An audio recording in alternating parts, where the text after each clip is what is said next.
And look at Jochen Hahn and Antonio Albacete. The two of them go flying through the right-hand side, then the left-hand side. Jochen Hahn around the outside, and Lucas Hahn, no father and son, come together on the exit of turn one. And the best thing about this is the fact that it's still a 15-minute sprint race. It's not extended the time of the race. It's still just like, it's going to be, what, 7 laps as far as I can know? Yeah. We get to the real nitty-gritty of motorsport. Cranston and Smith are side by side for the title in the very final race of the season. As we go back up the hill towards the Schumacher S. Nils Core clips the back at 10. Simon Povey clips the side of Nils Core. They go over the hill and Povey's around. Oh my god, that's going to definitely be the thumbnail, isn't it? Hit me in the right direction. Thank you so much. 23 cars.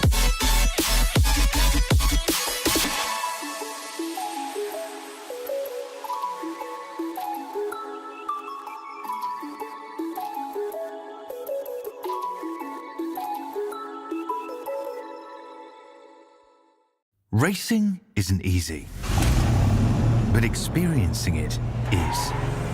iRacing puts you in the driver's seat with the industry's leading sim racing game. Drive on laser scan replicas of the greatest racing circuits from around the world. Go head to head against other drivers chosen by skill-based matchmaking to ensure competitive racing at every level. Compete across all your favorite series.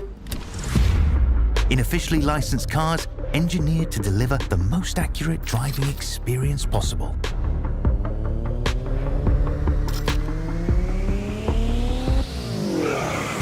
Join a race or host your own with players from across the globe. Race against the computer or in a league with friends. Feel the thrill behind the wheel. Visit iRacing.com.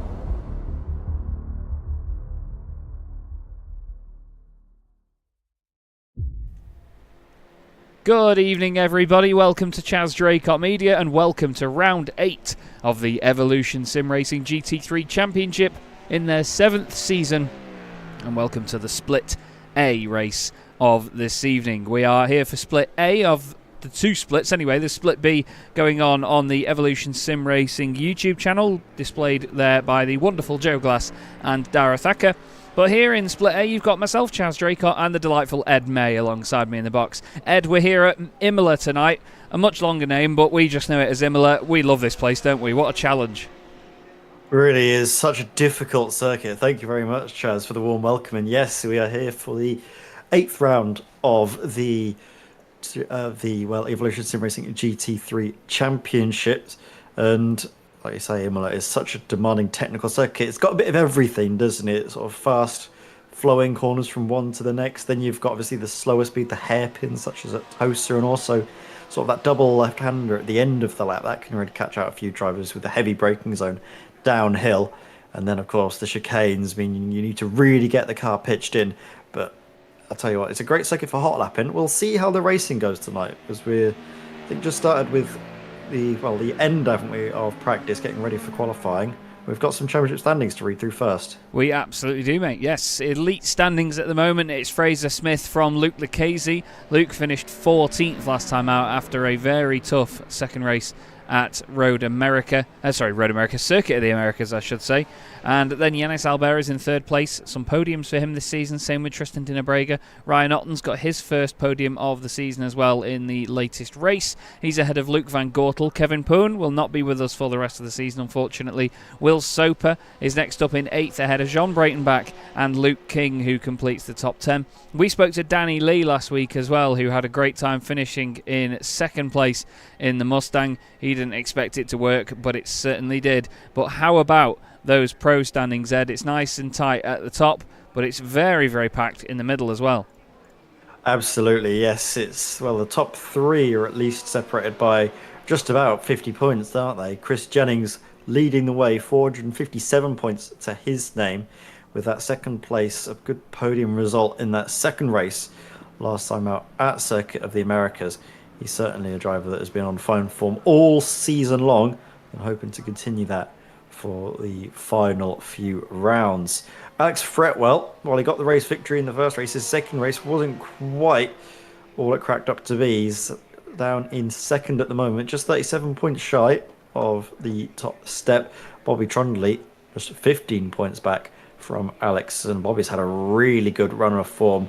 Victory at Sebring and then podiums in the last 2 races at Circuit of the Americas means that he is a driver to watch. Another driver that's had some great form at this point is the first driver in that sort of close pack behind the front 3. Matt Hoyland there, 355 points. Again, 3 podiums on the bounce. The win in that last race shows you just how good he is and how hard he's going to be charging for the remainder of the season. Victor Van Zijst there in 5th. The results didn't quite go his way. He was caught in quite a few unlucky incidents. We'll be hoping for better here tonight. We have Jack Wyborn. Again, not the best showing last time out at Kota for him. He's down in 6th. Lawrence Randerwater was not actually present last time out. Hopefully we see him out on circuit. Same with actually his other teammate, Laurent Dedapa. Again, driver wasn't present last time out. Jason Hodgson there in 9th, dropping a few points back from Jack Wyborn, Victor Van Zijst, away from that sort of top 5 fight. Stephen Donnelly completing your top 10. And then looking over at the team standings, here they are. You can see now there's quite the gap between Quartermass Motorsports and the rest of the teams now. They were just in front of RDSA in the past, but now RLH have moved up into 2nd position with RDSA behind them on 921. Thomas Pugh, Chris Jennings, Austin Graff and Andrei Muntian are in 4th place, only 21 points back. Then we have the Suma GP2 Porsche squad, the STL Sim Racing guys, then it's DXT Solar and DXT, I don't know what the other word is because they're not in our split. And then it's Fraser Smith and Will Soper for Conehead Racing. And then rounding out the top 10 in the teams, it is the very bright and beautiful LS Racing squad. Luke Van Gortel and Victor Van Zijst doing a really, really good job, to be fair, for MJK Sim Racing. But you can see that they are not quite the match for the other teams around them at present. But right now, Ed, we move on to qualifying, and the drivers are out there for their hot laps. And it's, of course, lone qualifying, so they don't need to worry about one another out there on track. But it's mighty, mighty difficult, isn't it, on a circuit like Imola to really string a lap together. There's so many curbs, so many difficult corners where they require a lot of commitment, but it's also easy to get off tracks here. Yeah, it's a circuit where it invites you to push and, like you say, are very high risk of receiving those off tracks. I mean, this final sector is a really difficult area for those off tracks specifically because you can easily push it a little bit too tight either on the way through, on the way in, or on the way out. You can easily invite you to cut and extend through those 2 corners, and really is just an absolute devil to try and get right. And that's not even mentioning the big chicane, isn't it, up at the top of the hill. That's another one where I think we'll find a lot of drivers, at least in qualifying, just picking up an incident point here or there, and that's going to be what could see them starting, well, way down the order compared to their pace relative to their qualifying result. Now, I forget what the name of the chicane is at the top now. Is it Grassini? Alta? It used to be Variante Alta. Is it not the Grassini chicane or something like that now? I'm going to get a track map up. I don't normally have track maps up, actually. Something I've stopped doing as a commentator. I don't know why. I've still got it listed on racingcircuits.info as Variante Alta. Let me now move that to the present one. Yeah, Grassini. It is Grassini. You've got Piratella, Acqua Minerale, Grassini, Rivazza, Tamburello, Villeneuve and Tosa. So we see here on screen Luke Lucchese at the moment, previous champion of the Evolution Sim Racing GT3 Championship. He makes his way out of the final corner now, powers across the line. Bobby Trundley goes fastest in Pro, by default really, being the only driver out there to do so. Alex Fretwell has a new livery apparently for this time round. Apparently it was a charity livery, the previous one, and now they've changed that and he's gone for this all red livery for the RLH Pantera squad. Looks wonderful, doesn't it? Fantastic. It's interesting to see Ferrari colours effectively on a McLaren. But still, Andrew Fairley going fastest in the Mustang. Now, the Mustang isn't a car I'd expect to do that well around here tonight, Ed, because it's a big old lump and you've got quite a lot of narrow, twisty sections like this to get through, haven't you? Like the Villeneuve chicane. Yeah, you really want a car that is basically a jack of all trades, and I think for me it's going to have to be the Porsche. It just excels at everything. It doesn't tend to have a weakness, it's just good at nearly every single aspect. It has obviously its party tricks, which are the ability just to put the power down at the slow speeds. I don't think there's any other GT3 on iRacing that can put its power down as just efficiently and, well, you can see with a minimum of fuss as this Porsche does, which again is really going to help, you can say, out of Tosa, and then also on the rise up the hill through Aqua Minerale, slow speed acceleration zone where you want the car to be as planted as possible. You can see just down to the right, taking loads of the curb on the inside, trying to straighten it up as early as they can to then really open up the rise of the hill. They've changed it a little bit in iRacing from how it used to be. I think a couple of years ago it was an absolute nightmare, the off tracks, especially through Aqua Minerale on the rise up the hill, but you can take a lot more of that left hand curve now. Yeah, that's the thing. It's sort of changed how the circuit can be attacked. Even though Imola has always been a circuit that you need to attack hard, tracks like this develop in time. You know, over the years when curbs get moved, things change. Luke Lucchese has just made sure that something's changed at the top of the elite standings. He is now the fastest driver up there at this moment. We have there Will Soper crossing the line in his Porsche. He puts the time on the board, only to go 12th fastest at the moment. Now, where is championship leader Fraser Smith at this present moment? Because I don't see him on our timing screens. I thought I saw him earlier. He's not there. Fraser's not here tonight. Wow. Okay. Well, there's an interesting change for proceedings. And here is an interesting one as well. Matthew Croft in the Axis Sim Sports machine. He now finds himself in the BMW. Don't remember him being in the BMW. Was it before? Wasn't he in the McLaren? Pretty sure he was in the McLaren in the past, was he not? So, either way, an interesting change of car from one to the next. But right now, Croft is currently 9th in class, 22nd overall. Dean Powell in the Mustang, 12th in class, behind a couple of the pro drivers right now. If we show you the overall standings, you'll see that Fretwell and Hodgson in the Porsche, they're both going pretty well here, Ed, ahead of some of the elite drivers.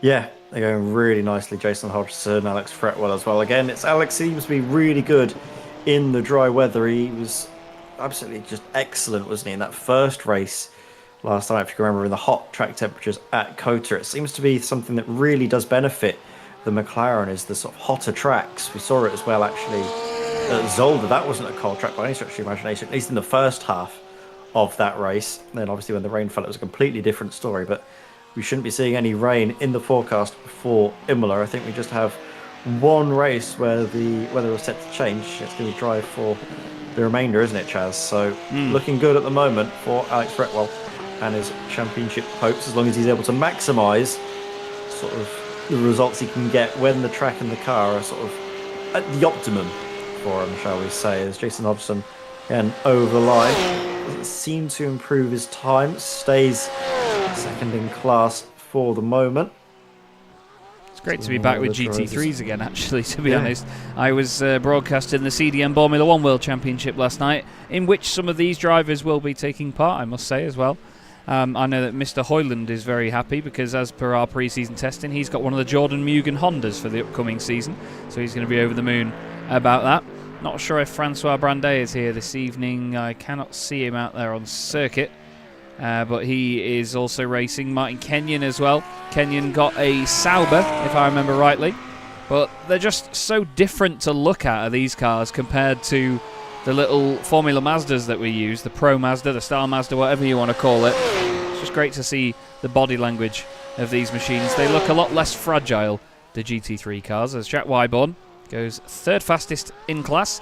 Great chance to say big thank you to the championship sponsors as well. Thank you to Kame, GP2 Group and Keenan Eco Energy.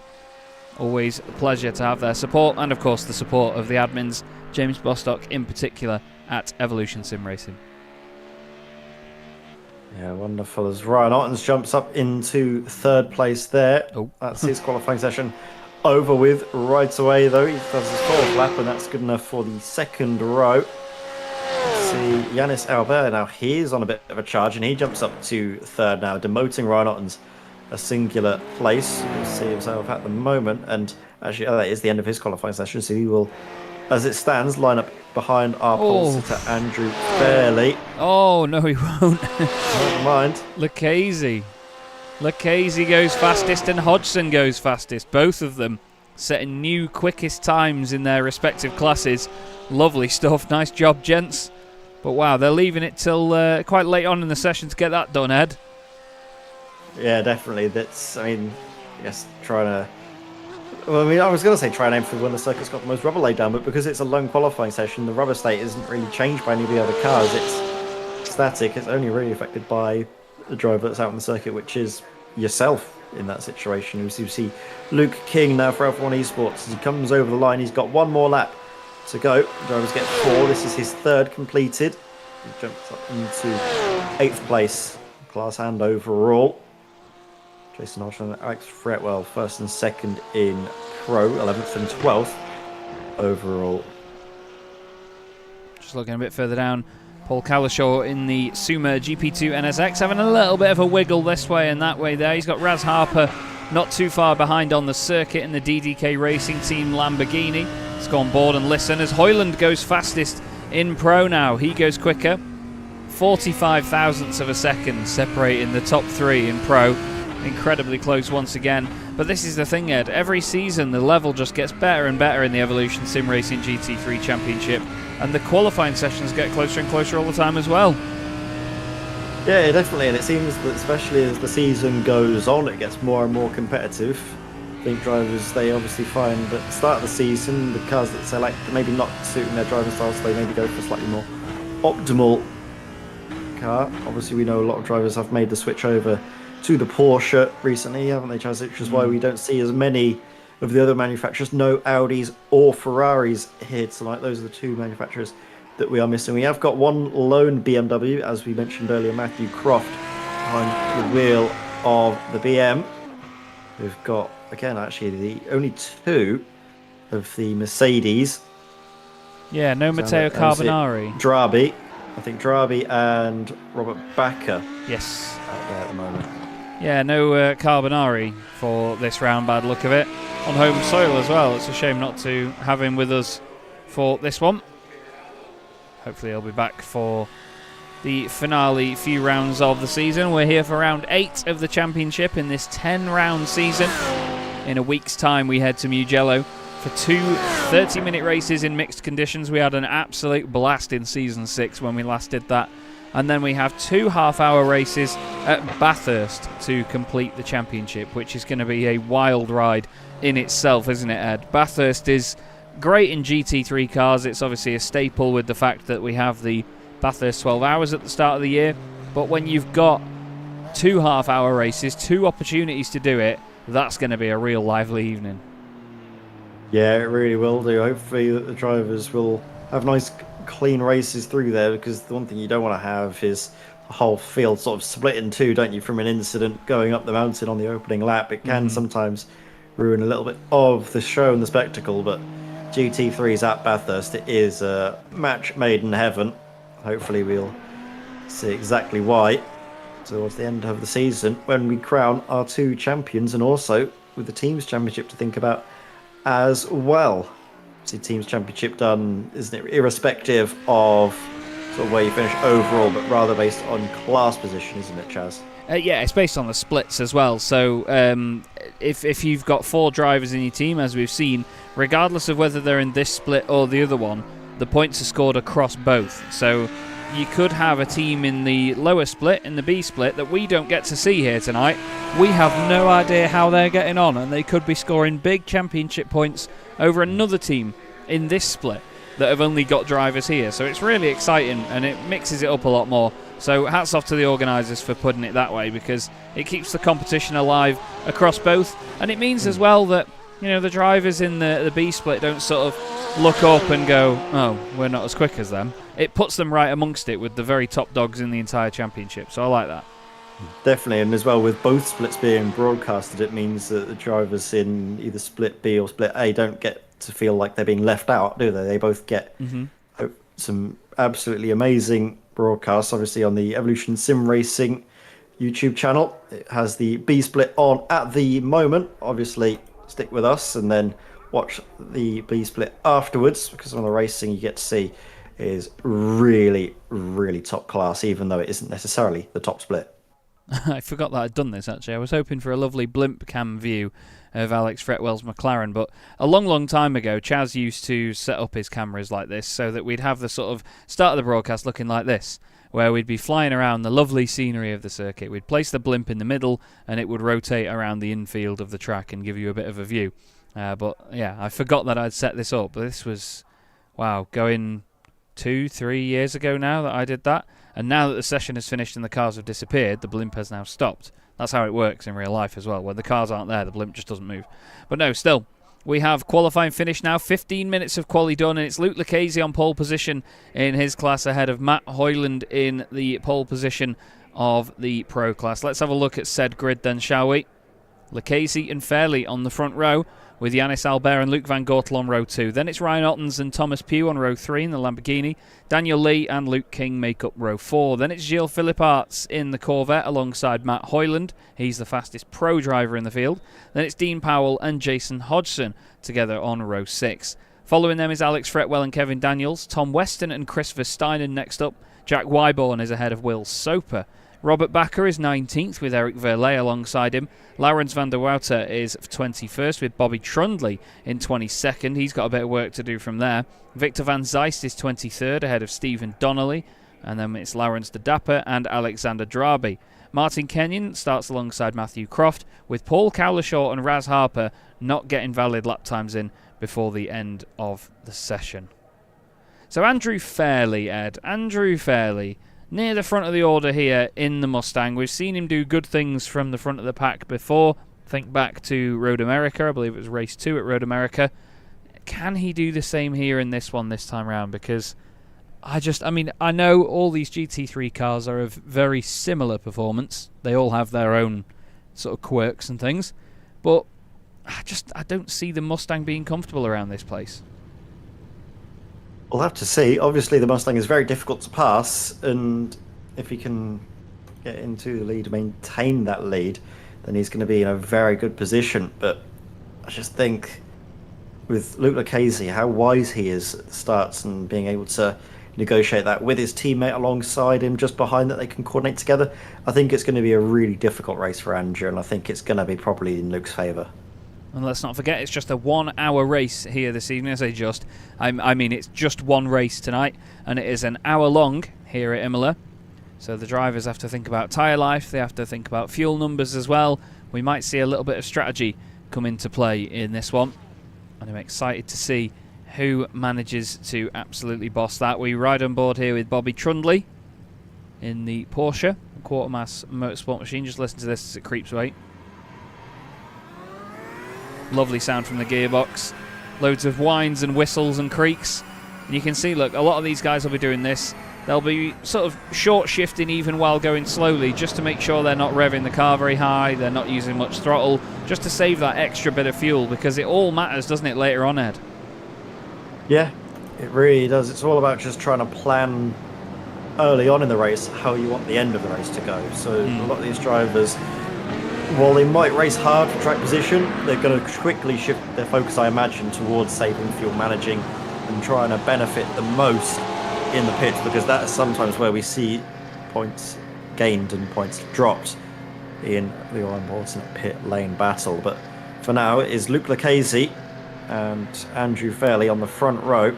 Yannis Albert, I think, is going to probably be in communication with Luke. You would imagine the two RDSA Esports drivers to basically essentially coordinate when their line on the outside is going to go at the green flag. Andrew Fairley staying very close to Luke Lucchese there for the start. Maybe gives him a bit more of an idea of where Luke is and whether he's going. But as we creep up to the line here at Imola, it's about time to get round 8 of the Evolution Sim Racing GT3 Championship underway with Luke Lucchese from pole position. Previous champion many a time. Luke Lucchese knows exactly what he's doing on these starts. He's making everybody wait, and now they're away. Fairley covers the left-hand side straight off the bat, and a massive roar as all the cars head down towards Tamburello for the first time.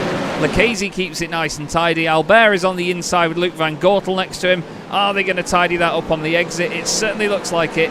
Looked like it was the Corvette there of Ryan Otton's having to get out of it. Boy, there's a big check up in the middle of the pack here, Ed. It's lively straight off the bat. Yeah, very lively indeed. Matt Hoyland with a great start actually ahead of Jason Hodgson. Kevin Daniels we're on board with at the moment for DDK Racing Team. Car I think just up on his inside. Going to try and hang it around the outside and put the power down nice and early if possible. Who's that fine? That was one of the Ferrari cars, Christopher Steinen. Struggling a little bit, just getting that car turned in at slow speed. Oh, a bit of a squeeze there actually, isn't there? Will Soper forcing him, muscling him out wide. Preventing Chris from turning in, but it wasn't really a dirty move, was it? It was more just clever car placement. It's down through Minerale, side by side. Robert Bakker, some reason Lowlands goes around the outside. There's a little knock, it's a very slight touch that sends Kevin Daniels around. It didn't look like there was much in it whatsoever, but these cars, when under high load, can be very sensitive, and that was, I guess, just the case for Kevin getting pitched into a spin. Meanwhile, Luke Lucchese, nice, careful start. Good real measure, wasn't it, of when to put the power down to catch Andrew Fairley off guard. Yanis Albert, I was expecting him to get a better run actually. They would work together, Luke and Yanis, but it seems like Andrew Fairley was just able to cover off the assault from behind that NSX, just not having the grunt off the line compared to the Ford Mustang. Look at the Ford Mustang now though. You speak about grunt with a bit of that slipstream assistance as well. He's staying very much in touch with Luke Lucchese down towards Tamburello for the second time. Ryan Otton's in the Corvette is right up behind Luke Van Gortel as well. A little bit wide though through the second part of that chicane, so loses some momentum on the exit. It's not too far back down the road that we've got Matt Hoyland, who's currently leading the way in the DXT Solar car in the Pro class. He's got a few cars between himself and Alex Fretwell. Another red car with a black bonnet, and then another red car with black bonnet just behind. And then Jack Wyborn breaking the trend in the very bright green and black and silver Porsche. Bobby Trundley and that is Eric Verlet getting a little bit friendly here. They're leaning on each other a bit. Eric not giving all the room in the world there on the right hand side, but this is a narrow circuit for something like the Mustang. Oh, he's understeered a little bit there. Bobby has to cut the nose off him and be careful behind as well, because that was Alexander Drabi, wasn't it? Nearly became Alexander Drama. Oh, hello. Oh, and Villet's just had to back out of that as well in terms of not hitting Bobby Trundley. Yeah, talk of drama, that was nearly a soap opera, wasn't it? Alexander Drabi sideways as he touches the grass through Aqua Minerale, but thankfully, great car control was able to secure him on the circuit. This was Bobby Trundley earlier on the move. I think it was more of a mistake, wasn't it, actually, from Eric Verlet, which saw him slow coming out of the Villeneuve chicane. And then, again, a little bit friendly door banging. Rising up the hill. And then this left-hander, you can just see a little bit of understeer maybe creeping in. But great awareness from both drivers, leaving barely space for each other. But still, just enough is what's needed. Oh, that was very sketchy though, wasn't it, from Bobby Trundley. The car nearly broke away. It wasn't a dirty move, he just had to just slow it down massively after the apex to keep control of the car more than anything else. Wasn't an attempt to block Eric whatsoever. Yeah, King up in 8th overall, sorry Chaz. I think in moments like that though, you have to take responsibility as the car behind to not follow so closely. I mean, how many times this season have you and I both seen drivers very close to the car in front, and as soon as they need to make any correction, it just results in an incident. I don't see the point of following so closely sometimes, and you know, some of these guys they take risk, don't they? There's filling the mirrors and putting pressure on, but sometimes there's just no compromise for when they do that.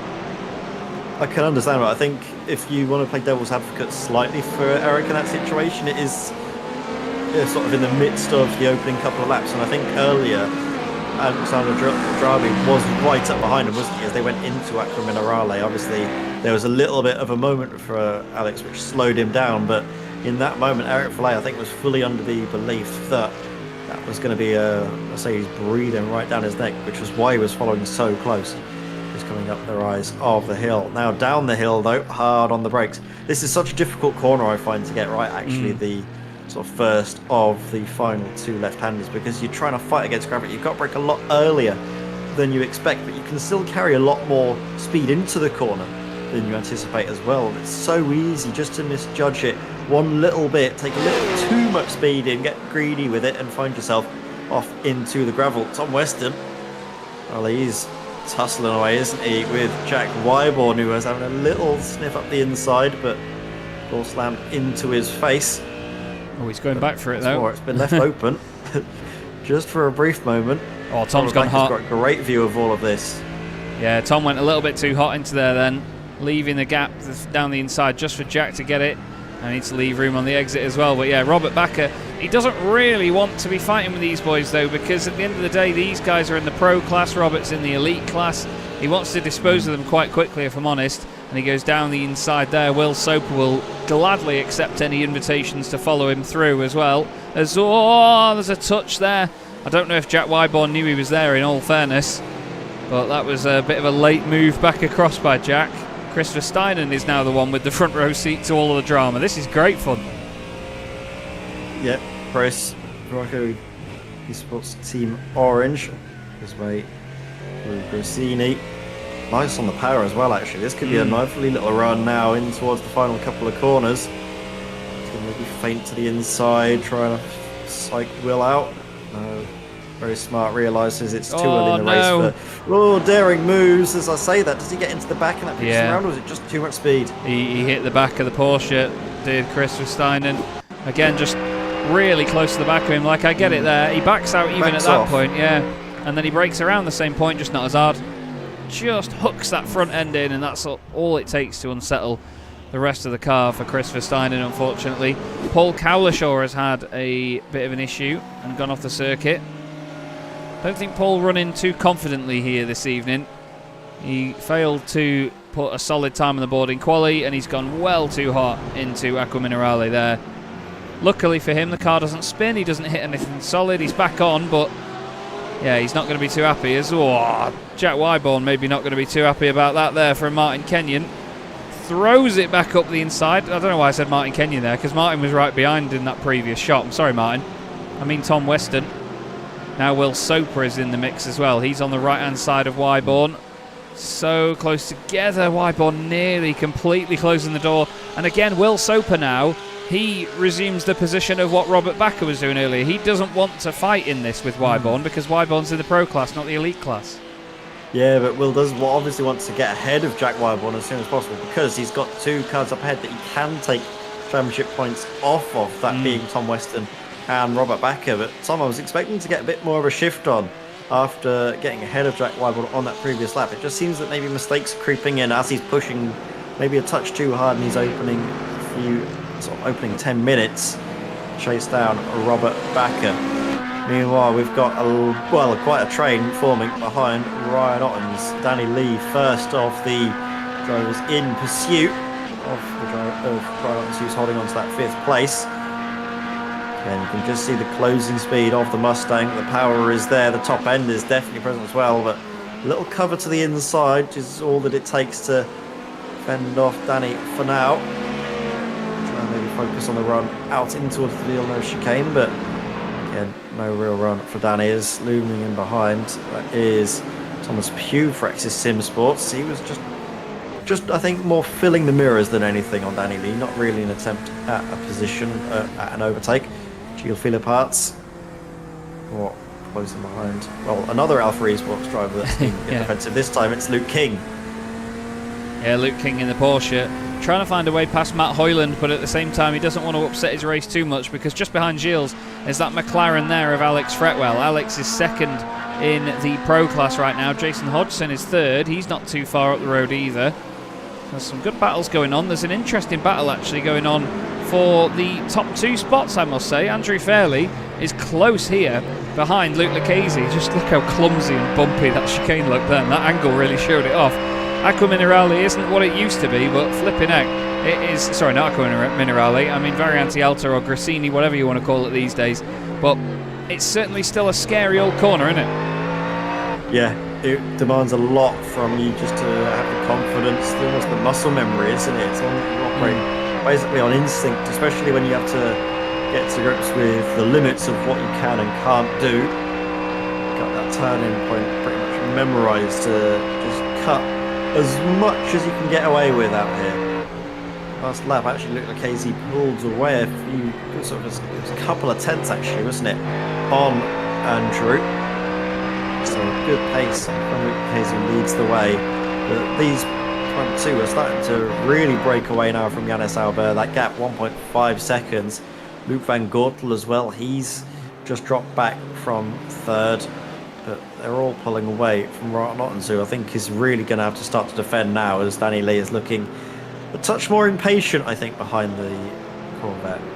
Yeah, he is definitely filling the mirrors even more in that big old Mustang.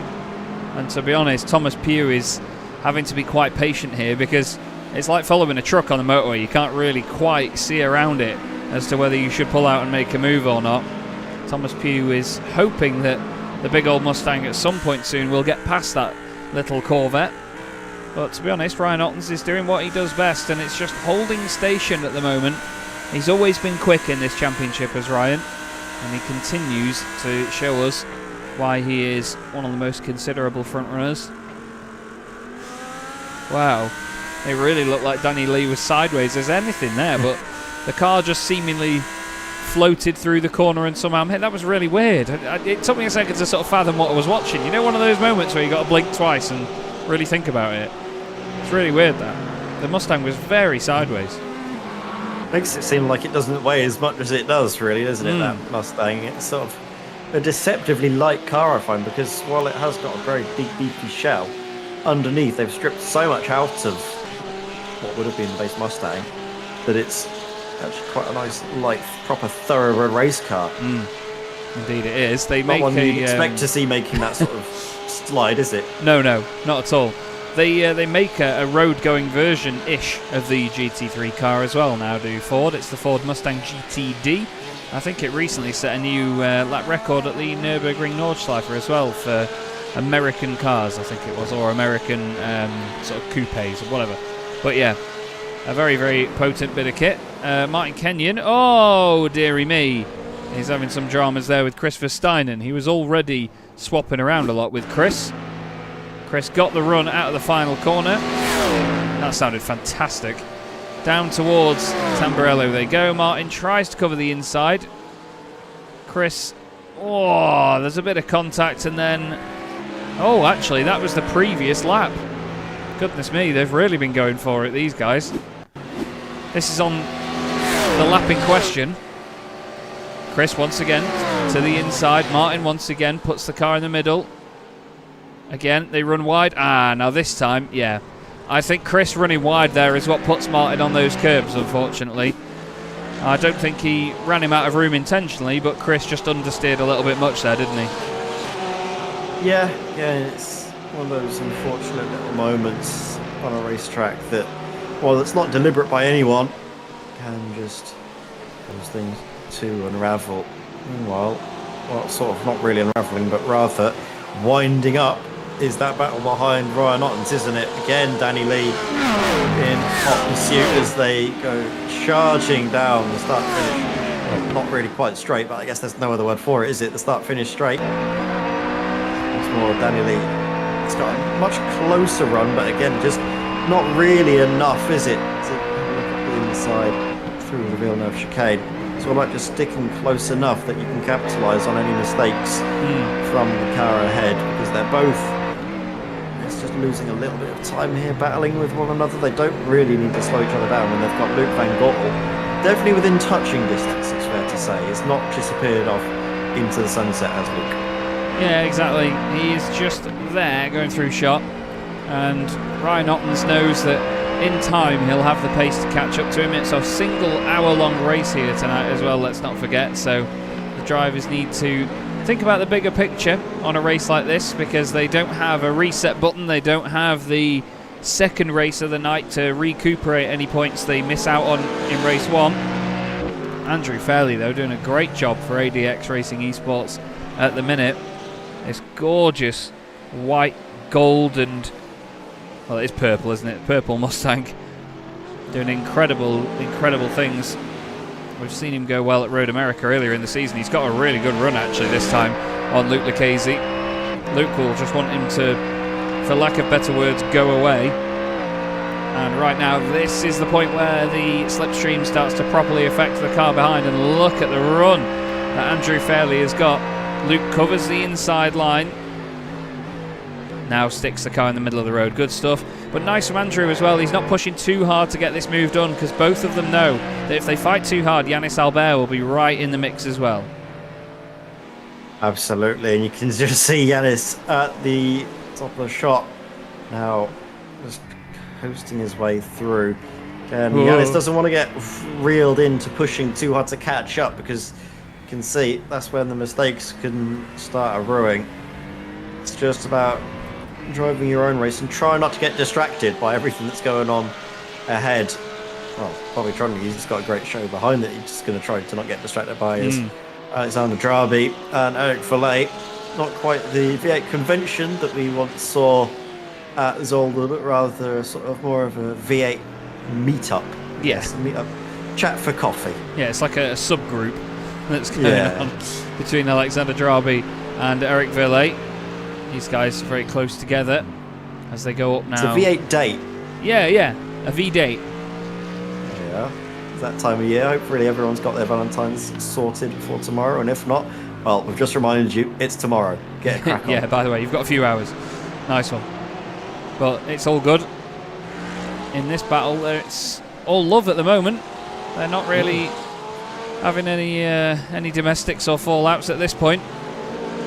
Just have to see if Bobby Trundley can hold on ahead of the Mustang. Bobby had an incredibly impressive start to the season, but he's been a bit patchy since then, hasn't he? He got 2 podiums last time out, but this time round he's sitting in 6th position, not really any major threat to any of the drivers further up in the pro class. Hoyland is actually, well, he's pestering some of the elite drivers right now. He's right up behind Thomas Pugh in the Lamborghini, and he wants more out of this race, does Hoyland. I imagine though, if we speak to him right now, he'd say that he was quite happy to sit there and be with the pro guys in the Mustang and just stay away from the likes of Luke King, Gilles Philipparts, Alex Fretwell and Dean Powell behind.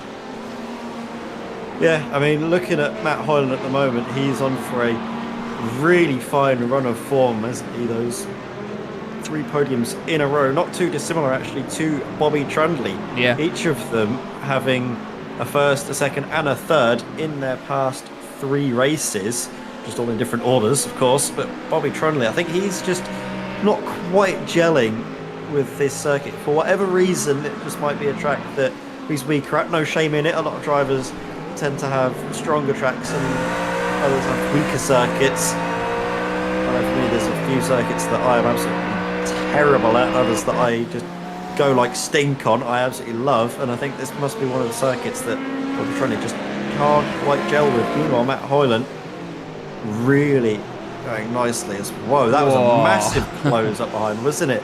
Eric Verlet, where did he find that pace from and manage to make the corner? I thought he was gonna just completely lose it into the back of Bobby. I thought he was going to then, really held my breath. He's following mighty closely.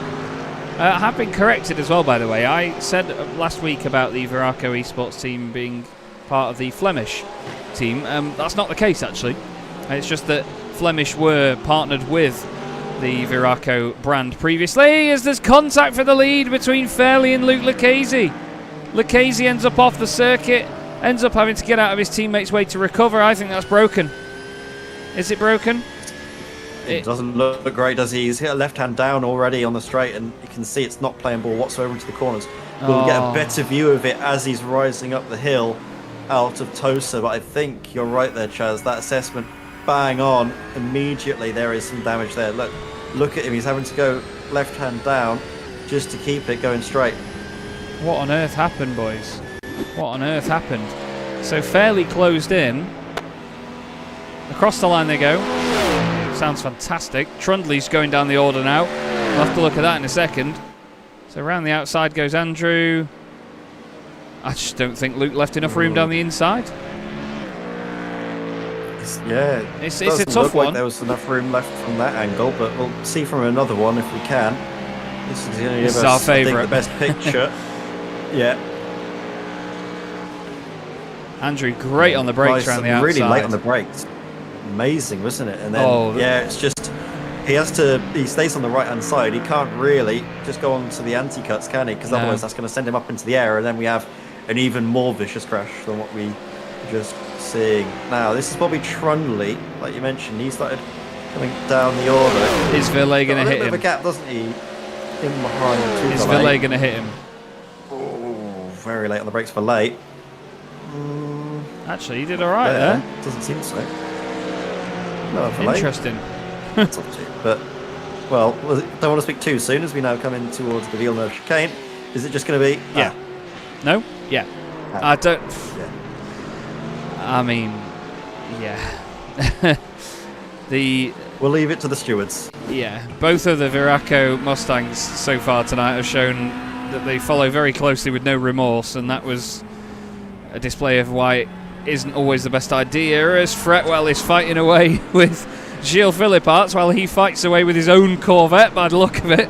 Corvette against McLaren, and then Mustang in behind as well. Dean Powell in there. Fretwell needs to be careful here though, Ed, because at the same time as having a great scrap with these guys, he won't gain any points by finishing ahead of Gilles Philipparts.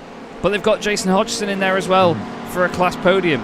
No numbers on that car, and that really upsets me. So I hope Jason fixes that. But yeah, very, very strange stuff that Fretwell is... Well, he's in a horrible situation, isn't he, right now? At the moment, he's realising that it's going to be around about 8 or so minutes, isn't it, before the pit window opens, and he wants to be as close as possible to Matt Hyland when they're all coming into the pits. At the moment, he feels maybe he's getting held up because it's just Gilles and Luke between himself and Matt Hyland. Well, that and about, 5 seconds, I think, the gap? Yeah. Between Matt Hyland and Alex Fretwell.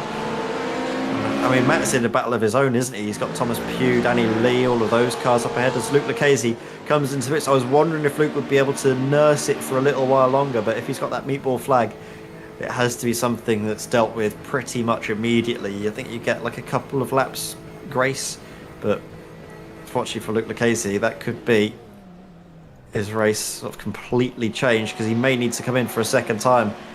Obviously, car going up onto the track, tyres done at the same time as fuel as Gilles Philipparts. Ooh, I think maybe that was more the pressure than anything else, actually.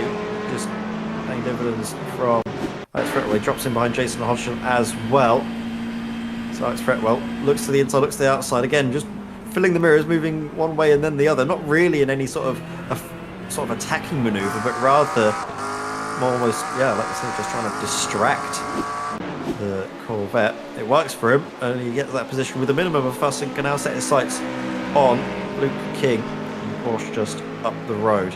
Meanwhile, Danny Lee, he's really in the thick of it, isn't he? But it's great to see his fortune slightly changing from the better last time out at Kota, where he managed to get that great second place. Just a few sort of more laps and he could have had the race victory. Definitely was having the pace for it, but now he's going to be trying to see if he can get the pace maybe for a podium with Luke Lucchese dropping out of the running. It's great to see Luke Van Gortel going well as well. Again, he's gained one place from where he started, but obviously that's as a result of Luke Lucchese coming into the pits. But Luke has been quick throughout the whole season, and let's not forget that epic finish that he had with Will Soper back at Sebring in the changing conditions. Literally left it till the final corner of the race to take the checkered flag and win. Well, take the position, I should say, and take the win.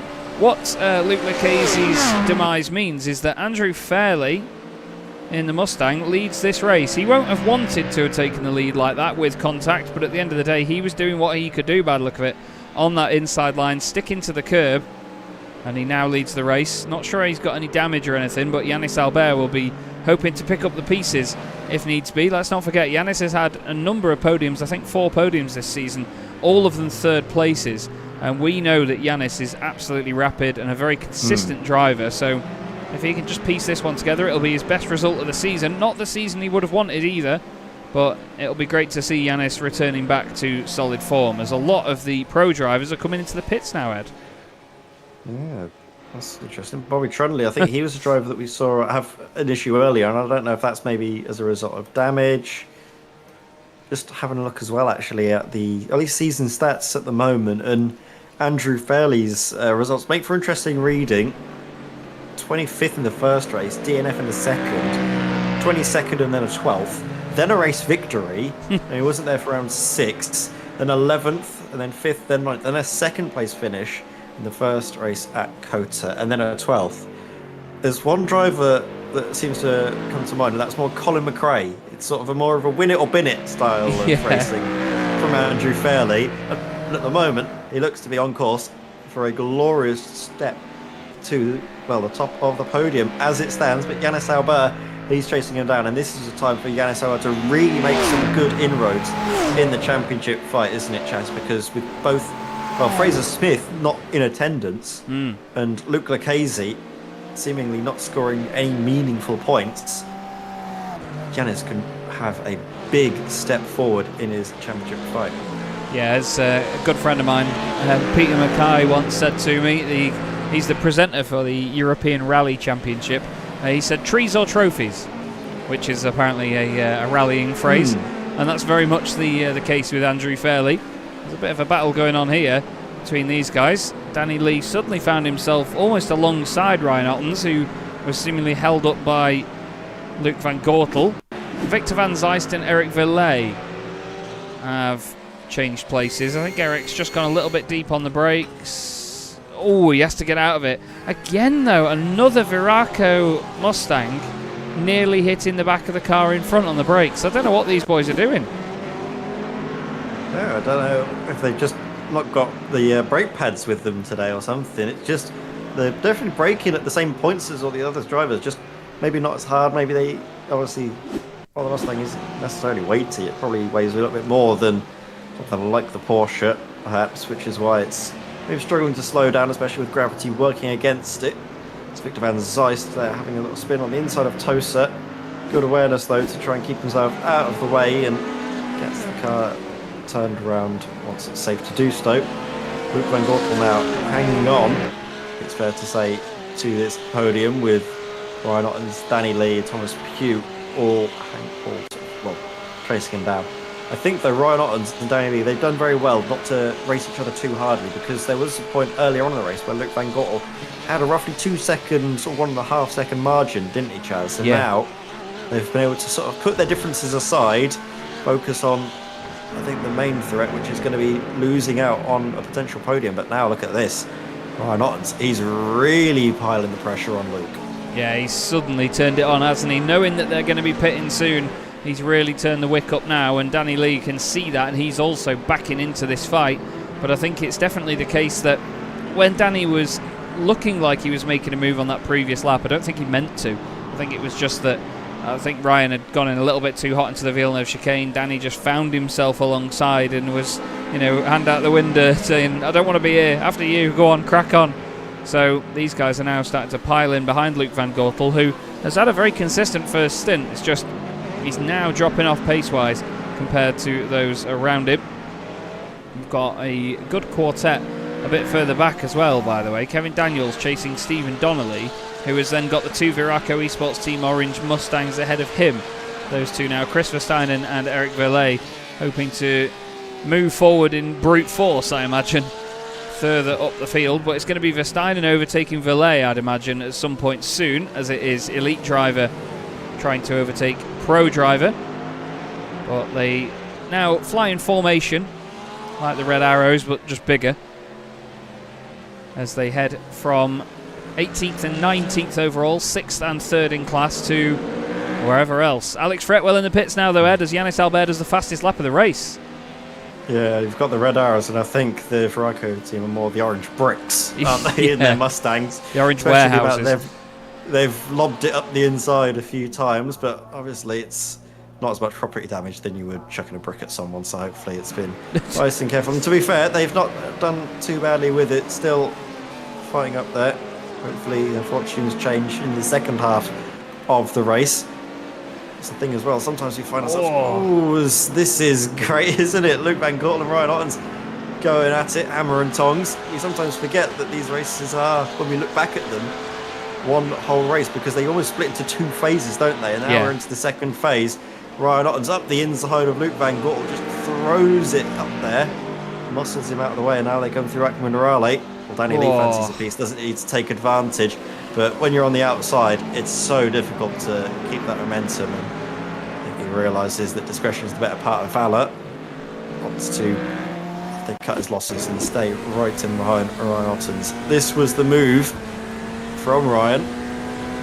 He was very hard on him here. Third. He's very hard on him there because the car just understeers, and Van Gortel did a really good job there of getting out of the way. And then look here, just very, very close. Very, very close into there to having an incident, but luckily they got away with it. Fastest lap of the race so far for Yannis Albert as he's chasing down Andrew Fairley into the lead of the race. That gap now down beneath the 1 second mark as Luke Van Gortel comes into the pits after being overtaken by Ryan Ottens. Decided, right, that's it, I'm coming into the pits now, hoping for some clearer air, and that could be maybe enough for an overcut. We'll see if this strategy works out for him, but he's pitted just after the halfway point, so he's definitely got enough in the tank to make it till the end of the race. Now Gilles Philipparts, meanwhile, he's been really in the midst of a lot of battles, hasn't he, Chaz, over the course of this race. Saw him earlier actually tussling with Alex Fretwell, who's actually already been in and out of the pits. Yeah, there he is. That's going to be something to keep an eye on, actually, is where Alex Fretwell is in relation to the rest of the drivers in the pro class, because we're still waiting on quite a few pit stops, aren't we, from the drivers up ahead of him in class. Jason Hodgson being, I think, the principal one. Obviously the same with Matt Hoyland. He's actually already been in and out of the pits. And where is Matt in relation to Alex? It's just actually Matt Hoyland going in towards the Villeneuve chicane right now. Yes, he is. So Matt Hoyland's built up quite a nice gap, isn't it? Roughly about, is that 15 seconds nearly, would you say? I'd say so. Let me just 10.5 it is at the moment to Alex Fretwell. I was just trying to find, though, Matt on the timing for a second, and it really took me a second. I'm so sorry, everyone.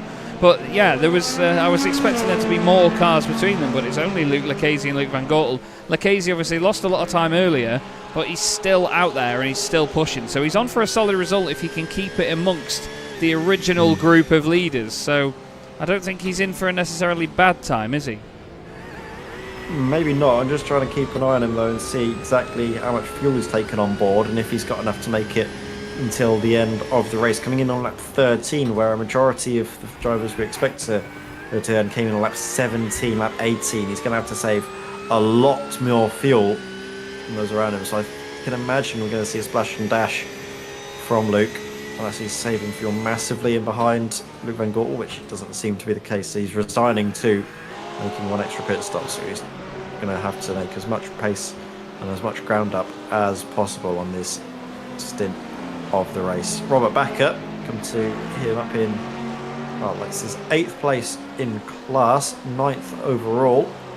He's had a great race, hasn't he, actually, Chaz? Up 10 places from where he started in class. Yeah, he's having a real belter, is Robert, but it just depends on where this all filters out when he's pitted, I suppose. We'll have a look on the left-hand side of the screen at all the pit stops.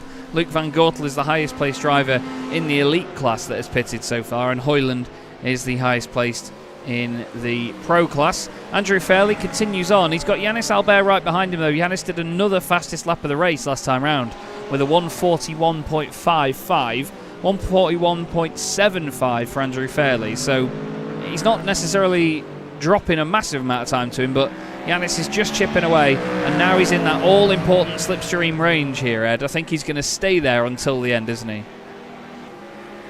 Yeah, I think it's maybe just seeing if it's going to be getting close enough and then either opting for the undercut or the overcut. I can't imagine them going for any sort of overtake, at least on track at this early phase of this final half of the race. Again, splitting the race up into halves, compartmentalising it. Is that even a word? I think so. I think so. Yeah. Compartmentalising the race is sometimes the best way you can attack things like this and decide, right, what are my goals for the first quarter, the second quarter, the third quarter, and then that final 15 till the end. If you can break it up into those little chunks, it helps your mind focus on them a bit better and basically allows you to almost reset if you don't have, say, like an optimal portion of the race. You can go, right, that's that bit done, now I can just focus on doing this bit instead of just thinking, oh, the entire race has gone over and done with. You sort of break it up and go, right, this is where I find myself now, what can I do to try and improve that? And I think that's some of the best ways you can at least approach these styles of races is break it up into bits. Yeah, I think they call it sub-objectives or like micro-objectives. Yeah. You've got to just cut it up into tiny digestible bits. As Yannis Albert has a real wobble over the chicane, and look at that. Look at the difference that makes to the exit of that corner. Certainly a very pivotal part of the track, and hard onto the brakes into Rivazza. Are we going to see them pit this time round? I think it'll only be this lap or one more, surely. Now, if I was Andrew Fairley, that Yannis Albert has made that little mistake, he got some breathing room, I would probably come into the pits now. If I was Yannis Albert, I would say, right, do whatever the car ahead doesn't do. Yeah. But for the moment, they're both carrying on, really saving the fuel, actually, Andrew Fairley and Yannis Albert. Ryan Ottens comes into the pits. Danny Lee carries on now. Danny Lee, this is the first time all evening he's had clear air. What can he do with Thomas Pugh chasing him right about half a second? Yeah, he's going to push on, isn't he? Going to push like mad. There's a car ahead of them on the circuit. That is Matthew Croft in the BMW, so nothing to worry about in terms of position for those guys. Gilles Philipparts comes into the pits as well. Where's Luc Van Gortel in all of this? He's just coming down towards Rivazza now. Luke Lucchese is stuck with him and is maybe putting him under a bit of pressure as well. Hard onto the brakes they go. They've got a car ahead of them, which is Matt Hoyland. Matt's going to be absolutely buzzing with the fact that he's jumped both of these guys in the pits. He was a second shorter. And look, Van Gortel's moving out of the way of Lucchese here. That's really interesting. The two of them remain side by side. Ottens is already moving, but what about the top end speed of them? Because here comes Hoyland. Is he going to be able to get by? He's going to go late on the brakes. He doesn't need to, though. That's the important thing. But Ottens has jumped both of these guys now. And all of a sudden, well, Luc Van Gortel finds himself with a bit more work to do. He'll be a bit fuming with that one. Yeah, he will not be happy whatsoever, will Luc Van Gortel. And he tried to help out, or use Luke Lucchese rather, to his advantage, see if he would help him out, and just wasn't the case. Right, let's have a look at the pit lane time actually for Ryan Ottens. A lot short of a stop actually in comparison to... Actually, no, it wasn't. Sorry, I was looking at Alex Fretwell's pit time compared to... Well, it's similar, isn't it, actually? 20 seconds. I'm just looking at this, actually, just to see what happened to Dean Powell. And it seems like Dean... Yeah, he just jumped to the pits, unfortunately. He's... It says he's a lap down. He's not... No, he is running. He's back out there, but I'm not sure if he had some sort of disconnection for a second or something along those lines. Now, Yannis Albert has come in the pits here, Ed. Andrew Fairley has not. Fairley's carried on, and Yannis Albert is in. That's an intriguing one. Yeah, I'm more interested by some of the drivers that have carried on, actually. Danny Lee being another one as well. Again, trying the overcut, seeing if that's going to help him out, hoping that a lot of drivers, once they've come out of the pits, have found themselves in traffic, found themselves battling with one another, slowing each other down, whereas Danny Lee's just got clear track. He can focus instead on maybe hot lapping, which is where I think that this Mustang really does excel. We can definitely see it from Andrew Fairley's point of view. Again, the Fords previously very strong. It was a Mustang 1, 2, 3, wasn't it, last time out at Circuit of the Americas in that second race. Could be a 1, 2. As it stands, at least, I think we'll imagine that Yannis Albert will be a lot closer to Andrew Fairley than Danny Lee when they've all done their one and only pit stop of the race. It was actually Ottens got third place at Circuit of the Americas, didn't he? Was he it grabbed that podium in the end. Yeah. Because there was a fight for it to be 3 Mustangs, but then it didn't quite materialise that way, unfortunately. But yeah, it was on for most of the race, if I remember rightly. Yeah, it was. I think it was fairly. It was actually, I think initially, wasn't it, Dean Powell, Andrew Fairley, and Matt Hoyland, and then Danny Lee had a great charge up through the field, which saw him in contention, and then afterwards it was just a little drop off, wasn't it? Was it from Matt Hoyland who ended up getting overtaken by Bright Ones at the end? Yeah, believe so. Right. Believe so. Meanwhile, Andrew Fairley in the pits and floating up on the jacks for tyres. What about Danny Lee? No.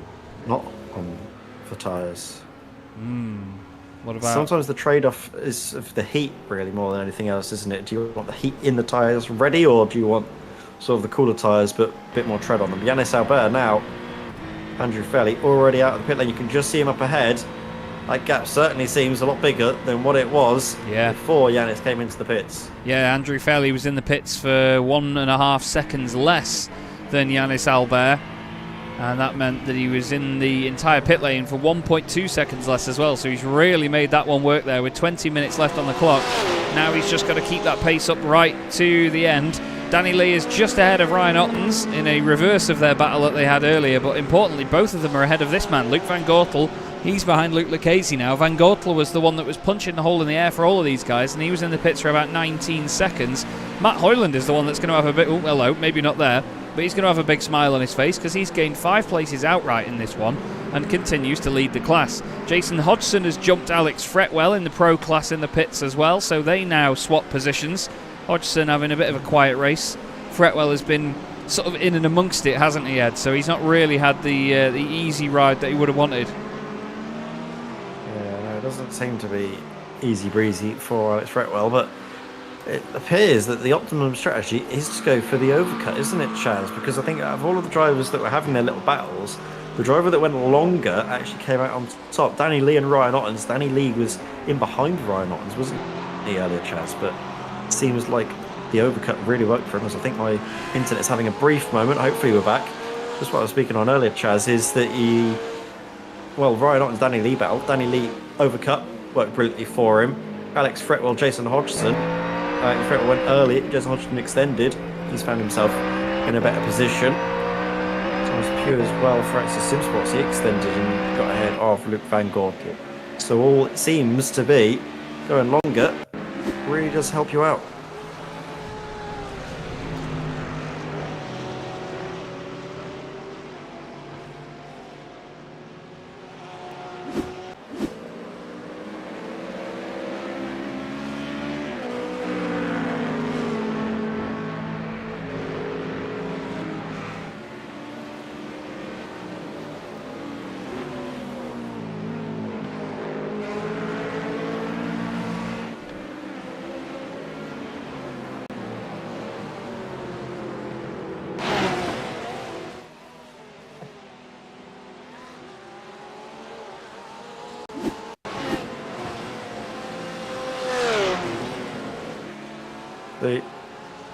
Is it maybe just a mistake? Is it the anti-cuts? Oh, really big jump, isn't it? And then tries to recover, but gets pitched into a spin that's so difficult to recover. Styles it out there, doesn't he? A little pirouette on the gravel.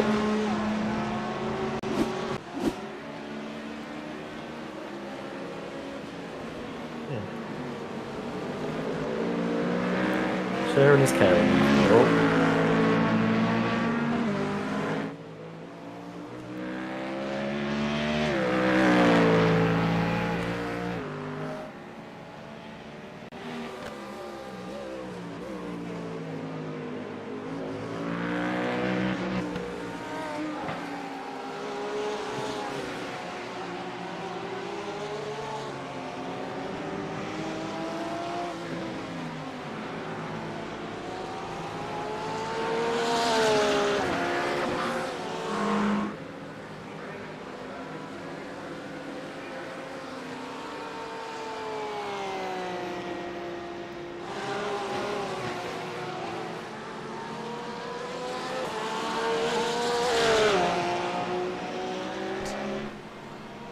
Yeah, they always do, don't they, Chaz? It's one of the standout broadcasts that we do each and every week because it never disappoints. We always get something very exciting. At the moment, we've had some, brilliant races earlier, and now it's starting to die down. But again, when we get into these final 15, it'll erupt back into life. And I'm really interested to see the pace difference between Andrew Fairley and Yannis Albert, because at the moment, Andrew Fairley, he's putting in his best times. I think that change to fresh rubber has started to pay dividends. Apologies, everyone. I realised that my mic might have been muted for a little bit of that then. I just delivered a really cool sort of roundup of everything going on, and then, yeah, I'd had a quick swig of my drink and then put it down quickly to change cameras without unmuting again, so easily done. But you are watching the Evolution Sim Racing GT3 Championship Season 7 here on Chaz Draycott Media. Thanks once again to the championship sponsors CAME, Keenan Eco Energy and GP2 Group. And thank you to all of you for watching so far. It's Chaz Draycott and Ed May here in the commentary box with the wonderful Joe Glass and Dara Thacker doing the B-split broadcast at the moment for this season, Season 7. And right now, it's Andrew Fairley leading the way from Yanis Albert and Danny Lee in the elite class. Matt Hoyland leads the way in the pro class, so it's a great night to drive a Mustang. Poor Ed's already heard all of this. Jason Hodgson finishing in second as things stand, but still 15 minutes left on the clock. You and I have both commentated on 15-minute races before, Ed. A lot can happen in that short amount of time. Yes. Sometimes all it takes is 15 minutes, and for Jason Hodgson, I'll be hoping that it gets done rather quickly, because he's in a great position, isn't he? But with Alex Fretwell chasing him down, you know that McLaren is going to be really close to him come the end of the race.